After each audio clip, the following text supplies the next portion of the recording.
In the name of God, the merciful, the compassionate, Your Excellency, President of the General Assembly of the United Nations, Your Excellency, Secretary General of the United Nations, Your Highnesses, Your Excellencies, Heads of Delegations, ladies and gentlemen, may the peace, mercy, and blessings of God be upon you.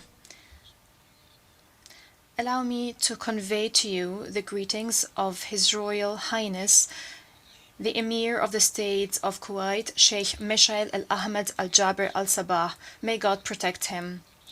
His Royal Highness wish you all success during the 79th session of the General Assembly of the United Nations. Mr. President, I congratulate you and your brotherly country on assuming the presidency of the 79th session of the General Assembly. We are confident that your vast experience in international affairs will allow you to lead the deliberations of the General Assembly with acumen. Your vision, unity in diversity, for the advancement of peace, sustainable development, and human dignity for everyone, everywhere, is of paramount importance. It's an urgent need in today's world. I would also like to commend the efforts by your predecessor, Mr. Dennis Francis, during his presidency of the past session. I highly value the wise leadership and constructive efforts by the Secretary General of this august organization, especially in light of accelerating global challenges. His efforts have been guided by fulfilling the noble mission of the United Nations. He has fully upheld the Charter, has always sought to maintain international peace and security by increasing the level of preparedness for all emergencies, through setting up innovative mechanisms whose pillars are human rights, dignity, strengthening justice, and international law.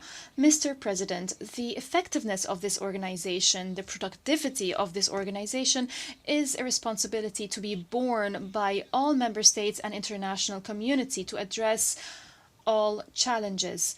Over the past few days, the Summit of the Future was convened, which mirrored the reality of today's world.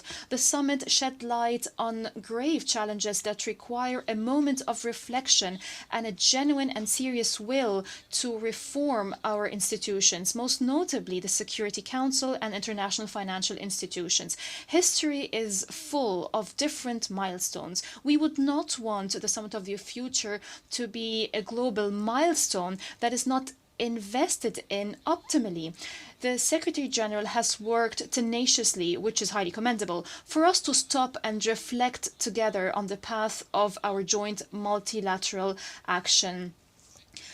He has been committed to bringing together the leaders of the member states to stress that the threats are confronting all of us. No country is immune to the repercussions of these threats. There is no way forward other than cooperation towards our joint objectives. Mr. President, we cannot be speaking about renewing international solidarity unless there is a genuine international political will for reform, especially reforming the Security Council and improving the mechanisms of international action so that we're able to keep abreast of global developments and repel any threats to the security and stability of our world.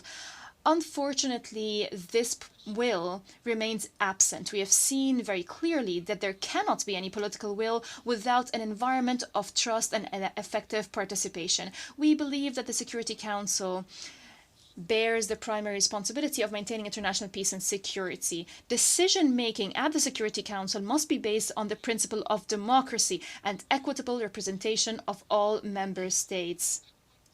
The Security Council must be able to respond to a world that is completely different to the world of 1945. We need a Security Council that is inclusive, transparent, efficient, effective, democratic, and accountable. Mr. President, technological innovations, AI, and social media are increasingly being used for incitement, terrorist recruitment, spreading hate speech, and mis- and disinformation. This adversely affects cyber security. We must give due attention to this issue. Many young people fell victim to these negative practices. This all proves that confronting this scourge requires international cooperation. To fulfill the aspirations and hopes of our peoples, to secure a brighter future, we need accountability. It is not reasonable to look forward to such a bright future when those who violate the Charter of the United Nations and the principles of international law and international humanitarian law are not held accountable. There will be no justice or equality as long as double standards are applied. There will not be any bright future unless everyone is fully committed to the principles and values of the Charter of the United Nations and international law. Mr. President, this year we're celebrating the 43rd anniversary of the establishment of the Cooperation Council for the Arab States of the Gulf. Throughout its blessed journey over the past 4 decades, it has proven that it is a pillar for stability and prosperity in our region. In this context, I would like to express our deepest appreciation to the brotherly state of Qatar for its efforts as current chair of the GCC. Its efforts enhances the work of the GCC at bilateral and multilateral levels. In December, the State of Kuwait will assume the chairmanship of the GCC.